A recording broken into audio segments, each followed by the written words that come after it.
Hello Heineken Beverages, and welcome to the fourth in our series of Women's Month podcasts, where we are talking to wonderful women across our business about their journeys and their paths. Today we have the honor of having the topic of She Inspires, and we are women with heels on today, not sneakers or wedges or flip-flops. Today we are in heels. So I have the honor of also being with two wonderful guests, Bhavna and Tsholo, from our commerce team, sales and marketing, and they are going to be sharing some of their wonderful and incredibly interesting stories with us. Both women I actually had the privilege of meeting very soon after I joined the company, and were quite intimidated by both of them. Isn't that amazing?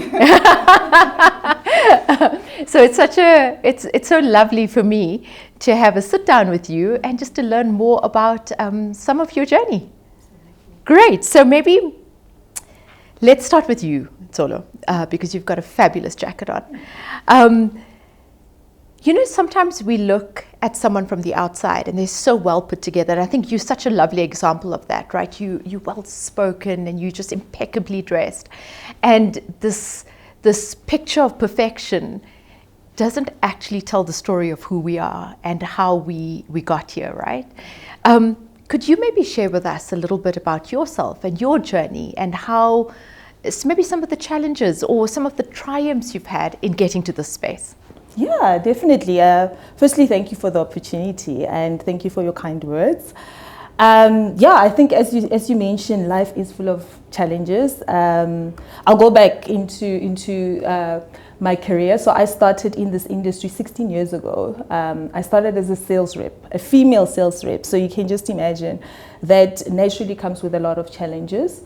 I learned a lot during the time, but one can also imagine that there were often places where I almost felt like I wasn't heard. I doubted myself a lot, and I often was overlooked, on my journey. But those were sort of what I would call sort of the pits. But I've worked my way up. But there were inversely a lot of great peaks on my journey, right? Some of which include just being part of projects that uplift businesses in the townships for people that absolutely need them. One of my peaks has always been about getting independence. I'm fiercely independent and I value that a lot. So that was a very big peak for me. And I think lastly, it's around the people I've met, the connections. People that have both challenged me and inspired me, and people that continue to drive me to this day.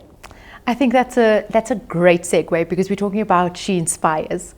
And if I think about my journey, there were specifically women actually who really inspired me to break out of my shell or to do something different, to challenge myself. So because so often we are so consumed about what is someone going to think about me? And it holds us back. Ego is probably that one thing that holds us back. But women in the workplace have such a bad rep toward each other. And I despise that stereotype. I mean, if there's one thing we need to combat here at Heineken Beverages, is that women pull each other down, because I truly believe we don't. My biggest allies on the MT are the other women on the MT. And they're also my besties, so I think that helps a lot. But maybe for you, Bhavna, can you maybe talk to us about women who have really inspired your journey? Yeah, I think that firstly, thank you for this opportunity. I was quite humbled when you reached out and said that I could be an inspiration to other women. And I think that just looking at our MT, for starters, and the women on that MT, the way you guys hold yourselves up in such high regard. And I think that you guys always, you women, always pull each other up. And I think that is super, super aspirational. And I think across the organization, there have been so many women who have said, you have a voice at the table across my journey. And it's like, don't be afraid to speak up, hold your own. And I think it's those little moments of encouragement throughout my career that have made me feel like I belong in this beer industry. Because coming in, I joined at our competitor, which was very male dominated, and I always felt like women in beer didn't really make sense to me. But I think that throughout my journey, I've always had either mentors or advocates in my corner that have said, you can do this. And I think that's really been super, super inspirational. So yeah, I mean, apart from the MT, I think I've been at the organization for 9 years, and I've seen lots of women progress either to global or to bigger roles. So that for me alone is massive inspiration to say that we can all do this. Yeah, thank you. That's so beautiful, actually. You know, the reality of our situation is that Heineken is our second job. Yeah. And our first job, whether it's pets or children, very hard to tell the difference sometimes. That's our first job, is looking after that home. And whether you're single or with a partner or you have a family, there's a whole life outside of this that actually requires a lot more attention than just a job. So for our second job, we do what we do, right? And as my daughter says, 13, we slay at it, I think, some of the time, at least.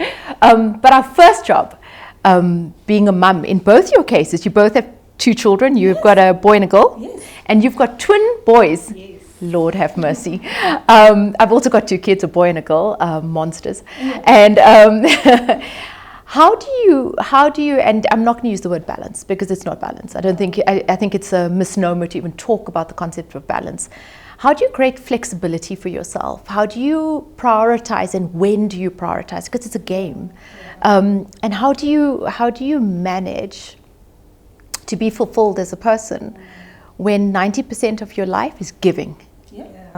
I think it's a fantastic question, and I love that you first said there's no balance. So let's be very clear.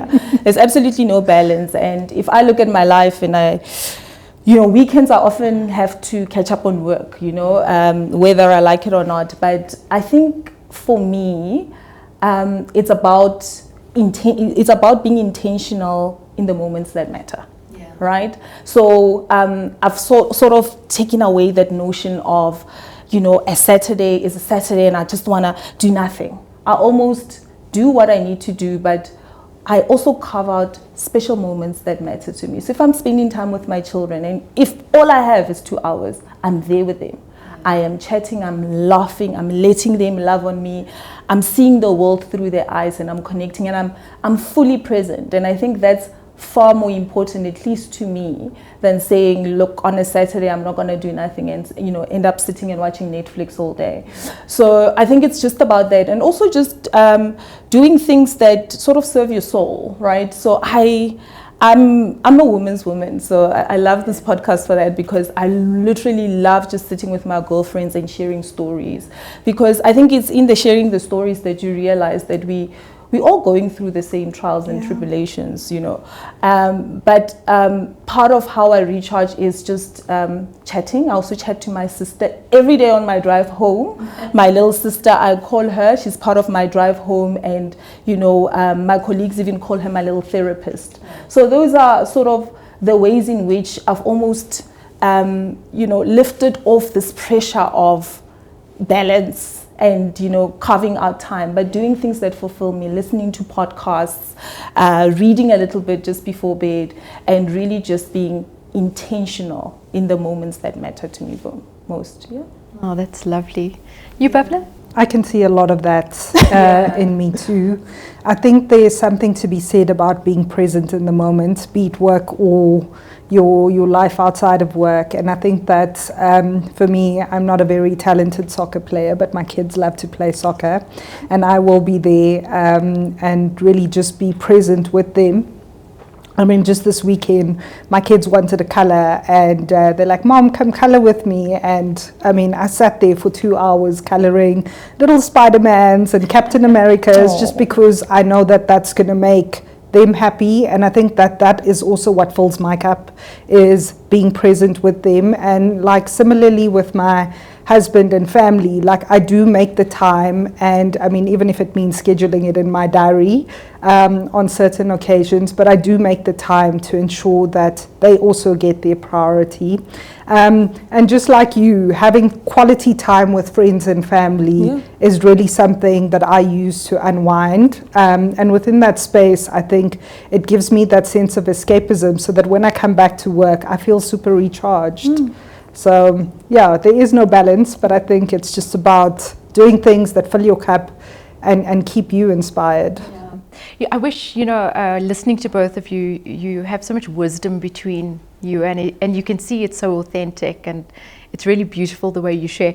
I was just thinking to myself, I wish I listened to you much earlier in my career. I mean, I think one of my biggest regrets in my life is very early up in my career, I was in the financial services sector, and I traveled a lot, I was at work a lot, and I was always very career oriented. And I honestly feel like I just missed out on years and years with my kids. And it's something that I hold, it's something that sits here. And I think for a lot of women that's true, because it is a sacrifice. It's one or the other sometimes. Very few of us have the opportunity to put strong boundaries in place. And I didn't have that opportunity. And I want to take a minute to say to the women that we have the privilege of working with, that this is not that company. This is a company that understands. This is a company that cares.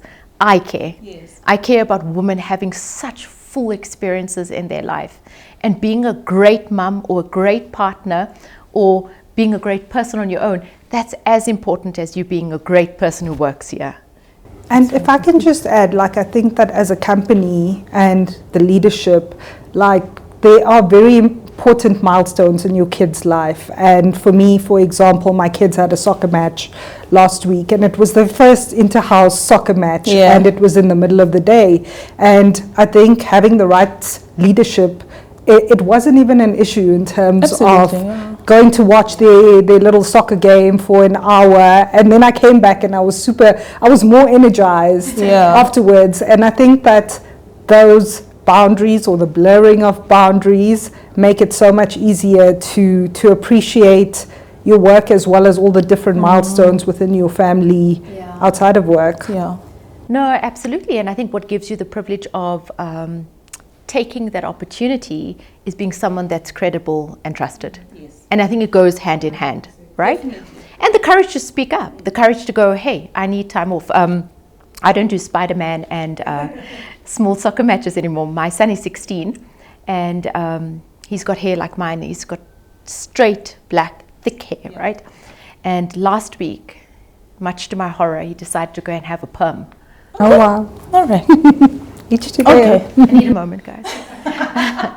And I took 2 hours out, 2.5 hours, and I sat with him in the chair, curled up, and he and I chatted for 2.5 hours at the hairdressers. That's incredible. And can I just say, it was some of the best time of my life. Just sitting next to him and just talking.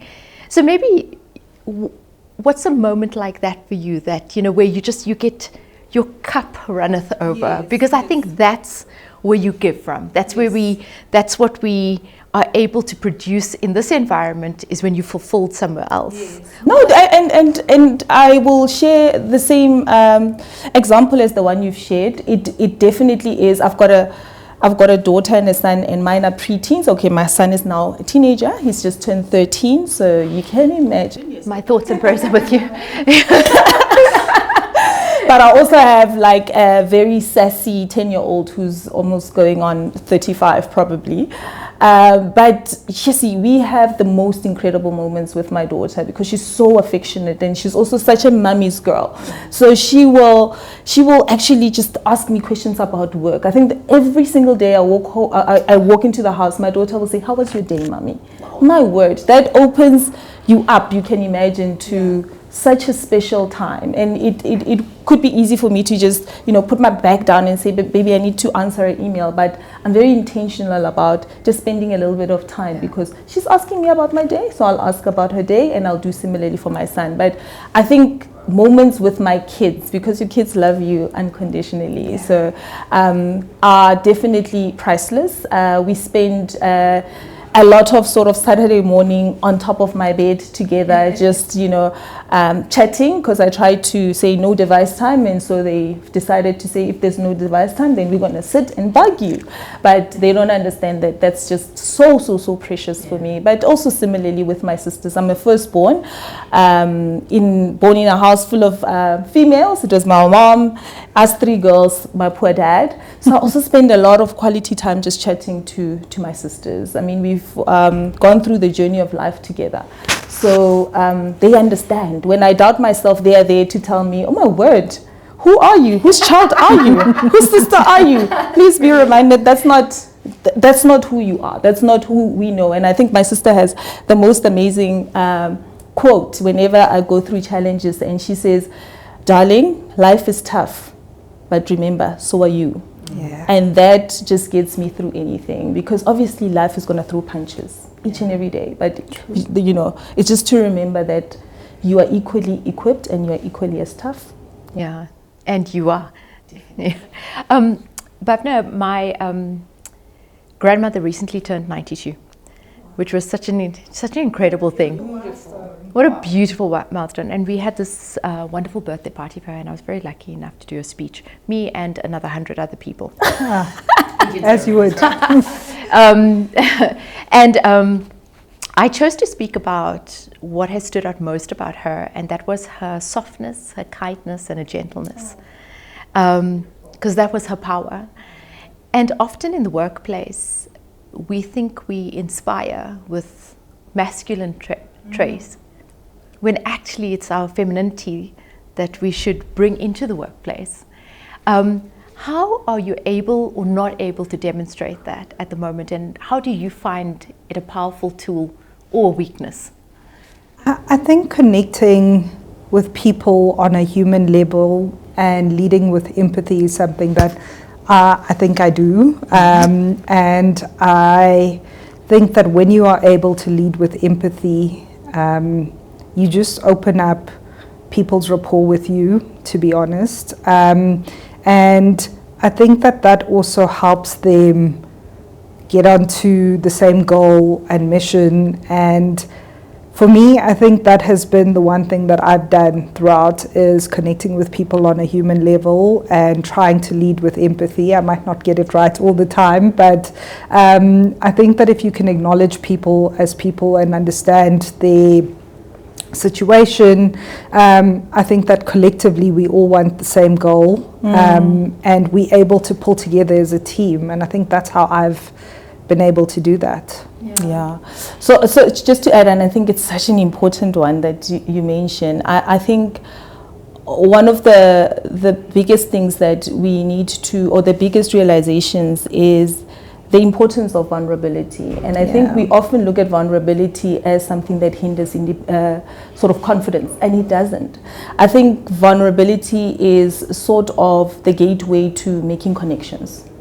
And I think the sooner we realize that, and we are actually comfortable with being in an organization where different people can coexist, different styles. I love what you said about your grandmother, that her superpower was her gentleness.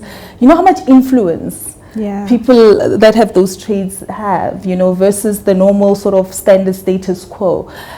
So in terms of what needs to be done, it's just the comfort of understanding that we're not all the same, and we all have different strengths, and we'll all have sort of different leadership styles. But it's to ensure that we sort of build a culture that allows that diversity in terms of the type of people that we want, you know, be it whether, you know, it's about the presence of leadership, but we need to see different people. Because when I see, and it also speaks to representation, right? When I see a little bit of gentleness, I'm like, oh, that's me, versus consistently seeing this kind of person as a leader. You know, I think that's also part of what is hindering or slowing down a change. That when you look, you're like, maybe I'm not made up for that because I'm not loud and aggressive. So when I do see people like that, and that's why it's important, then I'll be like, oh wow, I'm looking at Enid, and I love the way she's just got this bubbly personality, and look at where she is. Then it means that I can, because she is there. And I think also, like, for the longest time, I thought vulnerability was a weakness. And I think it's just in the last few years that you actually see that your vulnerability makes you more personable. And also, depending on the situation, if you're willing to be vulnerable, the lessons you can learn through those, I think, are far greater than if you were to just take what people would expect from, I think, like a more masculine leadership style. Exactly. So, And it's, I think it's got its root in authenticity. And I think us being real as a company and a group of women supporting other women is the biggest gift we can give each other. And especially for young people coming into our business. We have a grad in our area. You guys probably know her name is Jerica. Yes. And she, aside from mentioning multiple times that I'm old, the one story she told me, she comes, Enid, you were young once. Wow. And then she went on with her story. Vulnerable moment. Just whenever I speak to her, and I just spoke to her before I came down today, whenever I speak to her, I make sure I give her stories about how I didn't do something well. And us talking about that creates the space for other people to admit it and to create a more authentic culture within our environment, not that of perfection. So if we get to the next part of the question, this is for both of you, because I'm actually just curious at this point. You're both successful women, have kids, you've got a big life, a full life, and you're doing so well at work, and well done. What's the routine? What's the morning routine? What's the afternoon routine? What's the evening routine that gives you success? Yay. For me, it's a lot of preparation, to be honest. My Sunday afternoons are generally for meal planning and making sure that there's just food and lunches and stuff sorted for the week. My mornings are absolute chaos. I've got a kid that's up at 5 o'clock and the other one who just loves to sleep. So it's a toss up between the two of them, and them also trying to get one another out of bed. But we also a very early morning family. I'm up at 4, husband's up at 5 with the one kid. But also I think I preach independence, and I've been trying to get my boys to be as independent as possible. So come 7 o'clock, we all out of the house. And the afternoons for me, if I pick up my kids, we've got a little routine where we just decompress, and it's all about the highlight, your low light, and what you've learned in the day, and we all share as a family, because I believe I'm still learning. They'll even ask me, Mom, what did you learn today? And I'm like, if I tell you, you probably won't understand, but I share it anyways. And they also learning to expand their dictionary in that way. When I'm like, no, I learned about campaign planning, hypothetically. But then evenings are also the boys have lots of extramurals. So for me, it's just making sure in the morning, their kits are out, all of those things. And I think I also try and prioritize time with my husband, and thereafter, if there's work or something, it will happen. But I think for me, it's all about preparation on the weekend or the mornings, just so that the rest of the day flows a lot smoother. I am going to borrow that, because absolutely not with me. I'm not a big planner. So this is a meal plan for me. Absolutely. So I'm efficient like that. But I think my morning routine, I think similar to Bhav, smallish kids but a little bit older, is what I would like to call efficiently chaotic. We know what it is that needs to be done in the morning. It doesn't always go that way. We do get some messages around the fact that the kids shouldn't come to school 1 minute late. But the one thing I don't compromise on for myself is exercise. I am a big person that's more interested in fitness. So every single morning, during a work week, I do high intensity training. And the reason for that is because it matches the pace of my life. It must be high intensity. On the days where I'm traveling, I'll even wake up at 3, even if I just do it for 15 minutes, because it just grounds me, it gives me clarity, and I think it sets the tone for my day. It's such a big wellness trait that I've gotten myself used to, and also don't even be worried, I've been doing it for so many years. It's just something that I do. So that's sort of me time. That's my me time. And similarly, I spoke about what we do in the afternoon, just check in with each other. And then evenings, we're all winging it. We really are winging it. So there's no stillness in my life. We've got a rhythm. You know, there is madness around the chaos, but I love it either way. I love it either way. Thank you. I've made notes for myself and would be rigorously putting it into planning into motion for this week as well. So I think thank you is what I want to say. Thank you. I feel inspired at the end of this, and thank you for sharing so openly and so honestly about your journeys. And it's really wonderful getting to know you. And I think the invitation to all our women at Heineken is take the time to get to know someone, take the time to get to understand the story, take the time to share your story authentically, and together as a group of women supporting each other, caring for each other, being kind and gentle with each other, I know we'll have the strongest female community in corporate South Africa. Thank you for joining us. I really hope you are as inspired as we are by these stories. And I look forward to seeing you in the coffee area.